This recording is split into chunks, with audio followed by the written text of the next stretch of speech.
All right, girlies, welcome to this YouTube video. There is a topic that has been very on top of mind for me. This video is for you if you're a woman and you have been on social media, especially on TikTok and Instagram for the last 5 years. And at the very core, you are a woman who is ambitious.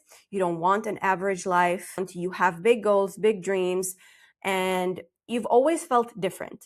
Okay. I think if anything, even if you forget about everything I just said, the number one thing that I think links all of us together, me, you watching this right now, is we've always felt different. We've always felt like a bit of an outlier, sometimes in a bad way, sometimes in a good way, but it's just that we feel different. Now, if you've been around the block on social media, you have probably heard about the boss babe narrative, the soft girl life era, all these kind of boxes and categories that they try to place us in. And I don't know what stage you're at right now. You could be in your boss babe era, or you could be in your soft girl era. And this video is going to be good for you if you feel like you're not really living up to your full potential yet. You're not really, I don't know, something feels off. Something feels off. It feels like you're trying to do the right thing or be the right way because of what someone on the internet told you, but it still feels like something is missing. You either want more or you want less, or more often than not, you probably want more. You want more in life. You feel like you can do better, you can be better, you can have more, but something is off. You know that whatever you're doing right now is not really it. Let's just put it that way. Okay. So let me tell you about my own story, my own transformation between all these different eras and girly archetypes or whatever. So for as long as I can remember back in the day, ever since I was a kid until maybe, when was it? Like 2020, 2020, 2021, 22 or 23. So at some point back then, okay? All that time, I remember that I would categorize myself as the wounded boss babe, okay? Because I remember how I didn't believe that anyone in this world would or could help me with anything, okay? I strictly relied on my own abilities, my own logic, my own wisdom. It was like I was in the mindset of I have to figure everything out on my own. No one is coming to save me. Okay. I wanted to be a $1 million CEO just to prove my worth to people, not because of genuine interest or because I wanted to be of service to a cause or to people or whatever. It was literally just like I pictured myself sitting in a huge office. I'm the CEO, and I imagined myself finally being the person who deserves love, praise, validation, applause, all these kind of things. Okay. I had no inherent self-worth. My confidence was in the shitter. Okay. It didn't seem like it on the surface, by the way. People probably thought I was really confident back then, but I really wasn't. My friends from back then can actually tell you that. I don't even talk to them anymore, but yeah, they probably could. And I always looked for the next hot project to attach my self-worth to. Basically, my sense of self-worth I always tried to find it or attach it to something outside of me. Okay. Something external, not within me, but outside of me. Okay. I was willing to sacrifice my well-being and just me being okay for the sake of this idea of success that I had. Okay. I had no issues doing that. People pleasing, poor boundaries. Again, it might have seemed like I was super confident on the outside, but deep down, like when it came down to it, I had poor boundaries, whether it was with friends or with guys, or I had really poor boundaries. A bit of people pleasing too, definitely. And I think, this one was the biggest thing for me. And the biggest lever later on when I changed all of this, I held a ridiculous amount of anger and resentment inside of me. Okay. And it came from multiple different directions and people or factors. Like some of it was because, I grew up in a house where my parents had a lot of issues growing up with each other. And being the firstborn daughter with three siblings, younger siblings than me, growing up, I remember always feeling like, Seema, no one really cares, especially in my family. Like, no one really cares what you feel or what you think. Just be quiet so that the attention can go to your siblings. Like, your parents have it hard enough. Just be quiet. Don't talk about what you want, what you need, whatever. Just don't make life harder for your parents than it already is. That was kind of like the mantra that was going on in my head. So I guess I always felt neglected. I was kind of like the golden child, the straight A student, the golden child who low key felt very invisible. That was me, okay? Which in turn created a lot of anger and resentment, all right, which followed me into my adult years. Now, this was the big turning point. I remember this as if it was yesterday. I remember scrolling on TikTok one day. And remember, this is the version of me that is so desperate for like making money, becoming this business owner, like becoming this big huge thing people look up to, and finally getting the validation that I want. And I was exhausted. I was burnt out. I was angry. I was tired. Everything was forced in my life. I was a mess. And I remember one day I was scrolling on TikTok like I would usually do, but then I somehow land on this lady's video. I landed on this lady's video. I still remember it. She was sitting in a bedroom and she was sitting on the floor right next to her bed and she was speaking into the camera. And she was talking about how, you know what? Like, I actually don't want to work. I actually don't want to hustle anymore. I actually don't want to do all these things. I am okay without it. I, as a woman, I have inherent self worth. I am enough the way I am. I don't need to do any of these things. I don't need to have a job. In fact, I would love to find a nice, good provider minded husband and just be married and live with him and not worry so much about all this other stuff. This is kind of what she said. Okay, I don't remember exactly word for word what it was that she said, but that's essentially what she said. And she was kind of like having this breakthrough moment for herself because I bet she had spent her life behaving and thinking exactly like I had been thinking all along that whole time. And she was having this moment where she was literally doing a complete U turn and she was announcing it to the world on TikTok, basically. And I remember listening to her and I was like, oh, I could do that. That's possible. Like there is another way. Wow. Like I remember the epiphany I had watching this lady's video. And it wasn't just an epiphany, it was like, it's like a fresh breath of air. Like I can finally breathe out now because this whole time I had barely been breathing. Okay. That's what it felt like watching this lady's TikTok. And that's essentially the moment from which I started to shift. Okay, I started to shift. And also something else, around the same time as I saw this lady's video, I don't know if it was right after or right before, but let's just say it was right before, okay? I told you guys I was miserable. I was doing terrible. I was super angry, and you guys know that anger and resentment turns into depression, it turns into disease, sickness, ugly skin, turns into a bunch of things. I kind of fell into a depression back then. Oh, I've written 2020 here, maybe it was, I don't know. And I remember my mom dragged me to a 2-month transformational program to heal myself. And in this program, it was basically it was like meditation. It was they would make us do these exercises to like forgive people in our past and a bunch of other stuff, but no need to get into that. Going through that program, coupled with seeing this lady's TikTok, it made me step into my soft girl era. Okay. And this was the time when, if you were to open TikTok, you would be bombarded with content about, oh, soft girl. Like it was like the era of the reformed boss babe who is now stepping into her soft girl era, the era in which nothing matters. It's all about chilling. It's all about pleasure. It's all about how do you feel? Let life flow to you. Stop working so hard. Just let everything come to you. You're meant to attract, not chase. Okay? You guys see where I'm going with this? These were the mantras. And when I stepped into my glamorous soft girl era, that's when shit changed, but it didn't change exactly in the direction that I wanted it to. So basically, in my soft girl era, I was all about chilling and maximizing my pleasure and fun, basically. Okay, everything was about how can I have fun, how can I rest, how can I chill, how can I just take it easy. Slightest inconvenience, slightest stress, slightest whatever, I was like, no, I'm too good for this, I'm too pretty for this, I don't want to do this. And as a result, as you can probably imagine, my business wasn't doing as well as it could be. In fact, some months I had zero income. I was making zero money, literally. And I coined it as, oh, this month is my rest month. You see the brainwashing? It's crazy. And everything was dependent and dictated by how I felt in the moment. Like as I said, whatever my feelings were that day, that's how the day would go. That's what would go down. If I felt like it, I'd do it. If I didn't feel like it, I wouldn't do it, whether it was business, my personal life, anything. I had little to no discipline. I had no structure in my life and business, both. I became super bored. Eventually, I became super bored and unfulfilled and purposeless. Okay. I literally looked at myself one day. I was like, God, this is freaking boring.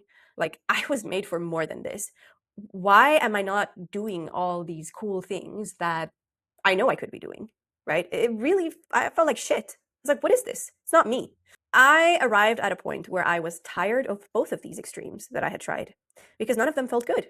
None of them felt like me, the real me. It just so happened that everything that these gurus and these girls online preached about, it wasn't as glamorous as they made it seem like. And I realized that none of them were the right way to live. It just wasn't. And that was my sign to eventually step into what I call the, if you will, the self led woman, or it was like my sign to become the self led woman. I've come up with this name myself, okay, because that is literally what I believe it is: a woman who leads herself, a woman who knows herself, what's good for her, what she needs to do, what makes her happy, what she was meant to do on this earth. Because no freaking guru or coach or girl on the internet, or on TikTok especially, can tell you or should have the power to tell you what you need to do or how you need to act or how to be feminine. It's bullshit. Anyway, let me not go off on a tangent here. Basically, what is a self-led woman and what is it that I do today?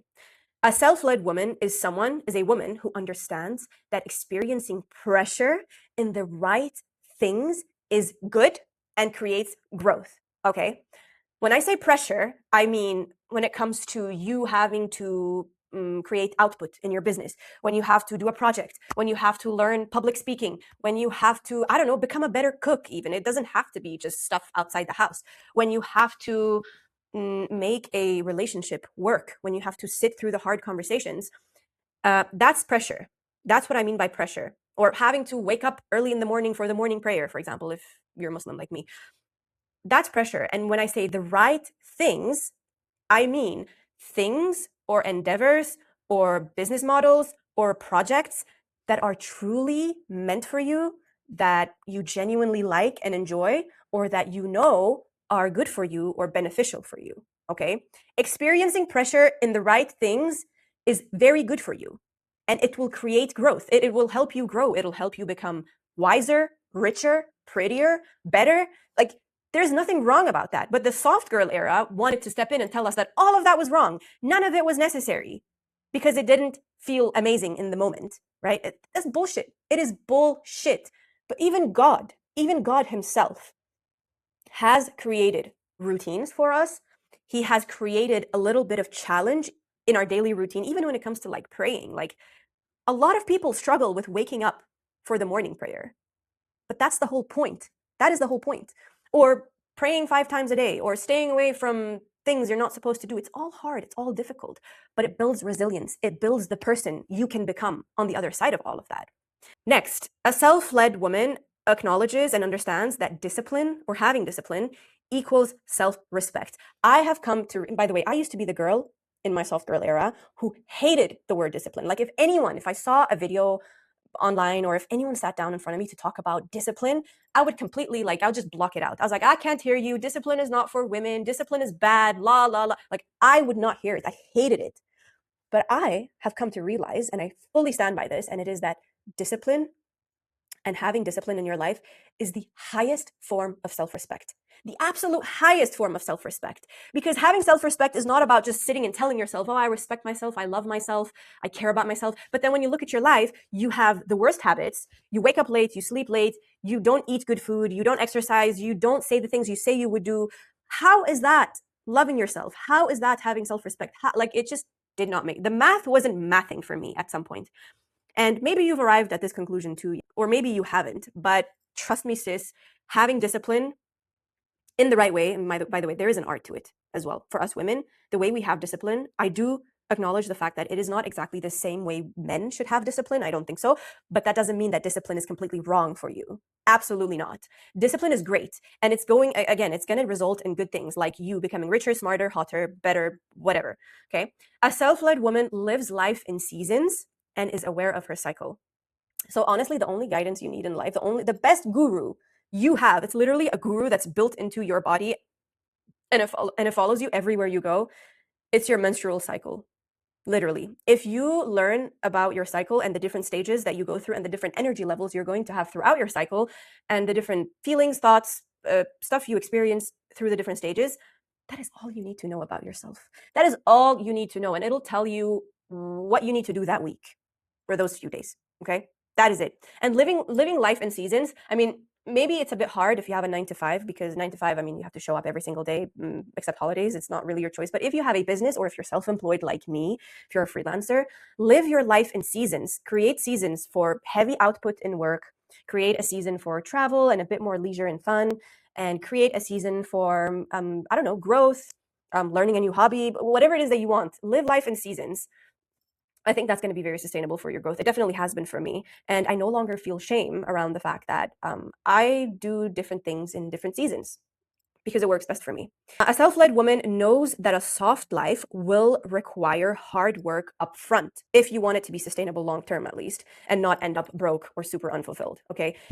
This is the biggest lie they tell you. Okay. These women out here who push the whole soft life narrative, they are lying to you because they don't tell you that having this soft life, it's going to require a lot of upfront work. You're going to have to put in a lot of work. You're going to have to start a business. You're going to have to learn a new skill, or I don't know, go to university, get a degree, which also takes a lot of effort.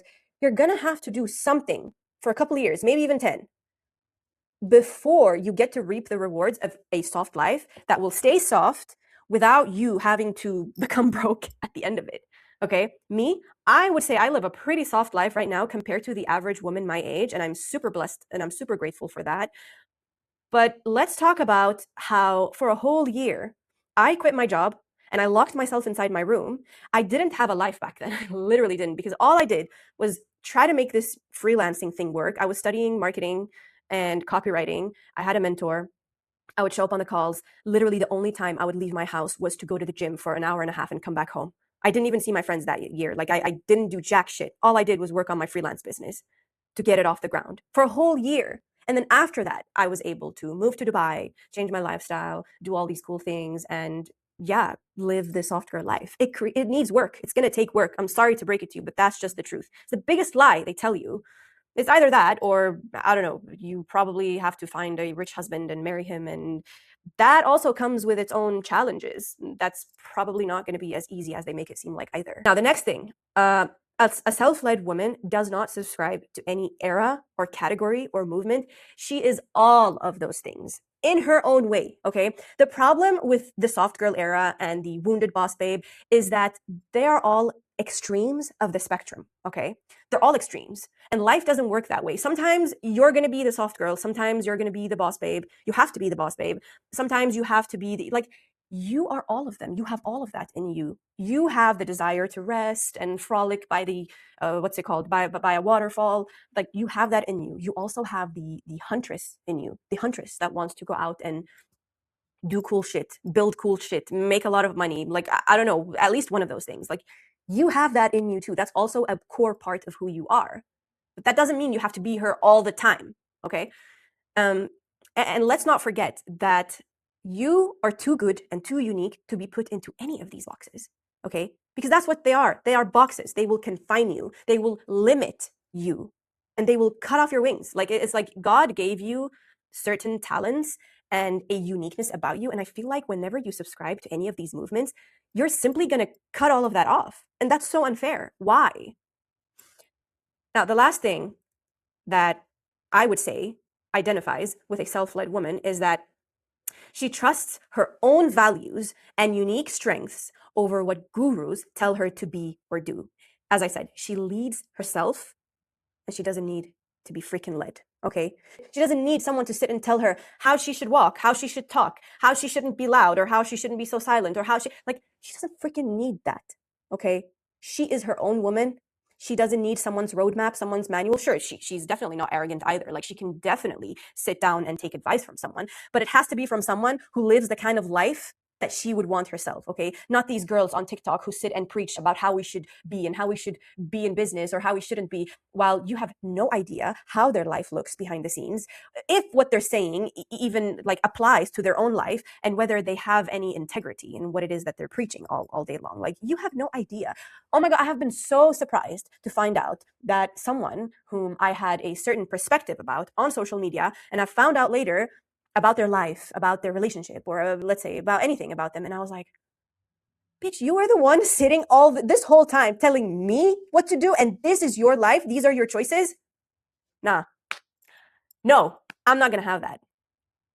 So that is essentially what a self-led woman is. And mind you, like, this is the ideal. Okay, this is the ideal. I'm still personally working toward this. It's after years of being brainwashed and programmed, like, trust me, it's not that easy. But this is what I'm doing right now with my life. And let me tell you, it's bringing back a fire within me, a sense of motivation, a sense of hunger to go after the things that I want. I don't know if it's because I turned, like, I'm almost 26 or whatever. Maybe that plays a role in me having all these realizations too. But I can tell you, ever since I made this shift, I have become so much happier. I have become so much more motivated. I feel so much more like myself. I feel sovereign. I feel independent of all the bullshit I've been hearing on social media recently.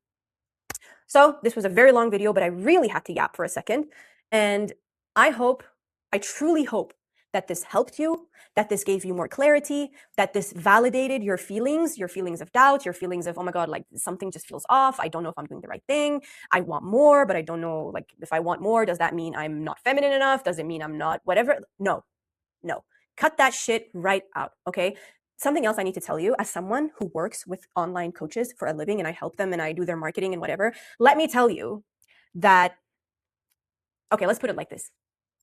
I want you to turn up your bullshit detectors from now on. Turn them up 10x, 50x your bullshit detector from now on whenever you surf social media and you watch people's content, especially when you listen to coaches and gurus, because just remember that whatever they say, whatever that comes out of their mouth, it is meant to shift your belief, which can be okay, but also to sell you something, to whether it's their program, their coaching, their course, their idea, their concept, whatever it is, they want you to pick up on something. And at the end of that, they want you to give them your money. Okay. So yeah, I think that information in and of itself should be enough. It's not true when they say that it's entirely for your benefit. Sometimes, maybe not all the time, but sometimes the things they say and the things they want to convince you of benefits them more than you. Remember that. Remember that. Where I come from, they say, turn that statement into a earring and wear it on your ear. Okay, just basically just don't forget about that. Always keep that in mind. But anyway, as a final note, just know that you are great. You are amazing. If you don't feel amazing, just know that it's probably all the shit that's been clouding your judgment. And you need to go back to trusting yourself more. You need to go back to leading yourself, trusting yourself over others. And you hear that voice deep within you, the voice that sometimes, nudges you like this or says, hey, this doesn't feel good. Or, hey, this did not sound right. Or, hey, you can do more. Or this isn't your thing. This isn't meant for you. Or that thing over there, I think you should go get it or do it or be it or whatever. That voice is your best guru, your best friend, your greatest compass in life. Listen to it, go after it. And above everything, don't forget God and put him at the center of your life. That's it. That's all you need. Fuck these gurus out here. Excuse the swearing, but I just had to. Anyway, love you. And as always, stay hot, be smart.